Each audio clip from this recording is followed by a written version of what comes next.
Easy tips for life. ஒரு முக்கியமான ஃபங்க்ஷனோ இல்லை முக்கியமான மீட்டிங் கரெக்ட் டைமுக்கு போகணும், ஆனால் லேட் ஆகிடுச்சின்னு தோணிடுச்சின்னு வைங்க, நம்ம என்னெல்லாம் பண்ணுவோம்? அதிகமாக டென்ஷன் ஆகும், பதட்டப்படுவோம், நமக்கு கிளம்புறதுக்கு ஹெல்ப் பண்ணுறவங்கள கூட 4 திட்டுவோம். இது காணாதுன்னு வண்டியை எடுத்தோம் அப்படின்னா ரேஷ் டிரைவிங், ஹார்ன் அடிச்சுக்கிட்டே போகிறது, இல்லை கிடைக்கிற கேப்லலாம் புகுந்து போகிறது. அப்படி போய் ரீச் ஆனோன்னே அப்பாடா கரெக்ட் டைமுக்கு வந்துட்டோன்னு நீங்கள் நினைக்கலாம். ஆனால் அந்த பதட்டம் உடனே நிற்காது. அப்புறம் எப்படி போன காரியத்தை கரெக்டாக பண்ண முடியும்? ஸோ இவ்வளோ பதட்டத்தோடு கிளம்புனீங்கன்னா முக்கியமான விஷயங்கள் எதையாவது மறந்துட்டு விட்டுட்டு வர்றதுக்கான வாய்ப்பும் இருக்குது. ப்ளஸ் ரோட்டில் வேறு யார்கிட்டலாமோ ஏஜ் பேச்செல்லாம் வாங்கணும். இவ்வளோ பிரச்சனை இருக்குது.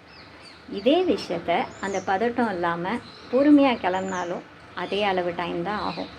ஸோ லேட் ஆகிடுச்சின்னு தெரிஞ்சோன்னே படபடன்னு நிற்காமல் பொறுமையாக எல்லா விஷயங்களையும் செஞ்சு பாருங்களேன், கரெக்டாக இருக்கும்.